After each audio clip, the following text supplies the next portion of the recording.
শহীদদের তথ্যগুলো বলতে গেলে একদম হারিয়ে গেছে, ওদের কোনো তথ্য নেই, জাস্ট নামটুকুই আছে, এছাড়া আমরা কিছুই পাচ্ছিলাম না খুনিদের বিচার করা। আমরা এখন পর্যন্ত কোনো ভালো পদক্ষেপ দেখতে পাচ্ছি না যেখানে খুনিদের বিচার হবে। আমরা হত্যার বিচার চাই। যখন ইন্টারনেট অফ ছিল তখনকার সময় যারা মারা গিয়েছে বা শহীদ হয়েছে তাদের কোনো তথ্য আমরা পাইনি। 3 তারিখের অনেক তথ্য আমরা পাইনি। 4 তারিখে শহীদদের তথ্যগুলো বলতে গেলে একদম হারিয়ে গেছে, ওদের কোনো তথ্য নেই, জাস্ট নামটুকুই আছে, এছাড়া আমরা কিছুই পাচ্ছিলাম না। এখনো সেম অবস্থা। তার মানে এটা আসলে এটাও এক ধরনের আমি বলতে গেলে বলবো বৈষম্যের হওয়া, যে যাদেরকে আমরা নিউজে পেয়েছি তারাই শুধু আমাদের কাছে শহীদ হিসেবে বেঁচে আছে, ওনারা আর নেই, আমরা বলতে গেলে ওদেরকে হারিয়ে গেছি। যেমন এখানে একজন গার্মেন্টস কর্মী কথা বলেছেন, আপু কথা বলেছেন, ওনাদের যে সংগঠনগুলোর যে মানুষগুলো তাদের আমরা ন্যূনতম কোনো তথ্যই পাইনি, এমনকি অনেকের নামও পাইনি আমরা।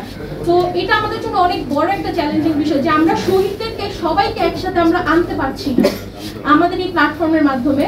তো আমি সবাইকে অনুরোধ করবো যে আপনারা দয়া করে শুধু গুটি কয়েক বা যাদের নাম জানেন সেই সবদেরকে নিয়ে খবর না করে যাদের নাম জানেন না তাদেরকে নিয়ে একটু কাজ করেন, তাহলে আমাদেরকে এইগুলো সংরক্ষণ করতে অনেক সুবিধা হবে, যাতে আজ থেকে 20 বছর 50 বছর পরের প্রজন্ম দেখতে পারে যে আসলে 24 সালে কি হয়েছে।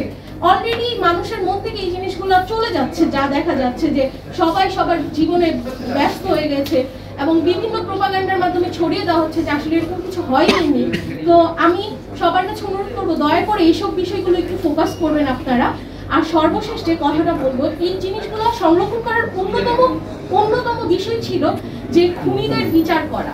আমরা এখন পর্যন্ত কোনো ভালো পদক্ষেপ দেখতে পাচ্ছি না যেখানে খুনিদের বিচার হবে। মানে নাম কয়েকজনকে ধরে নিয়েছে, তাদের অবস্থাও এখন দেখা যাচ্ছে তারা আগের থেকে আরো বেশি সুন্দর হয়ে গেছে, তাদের তেলতেলা শরীর, তাদের হাসি মুখ, এগুলো আসলে অনেক কষ্টদায়ক।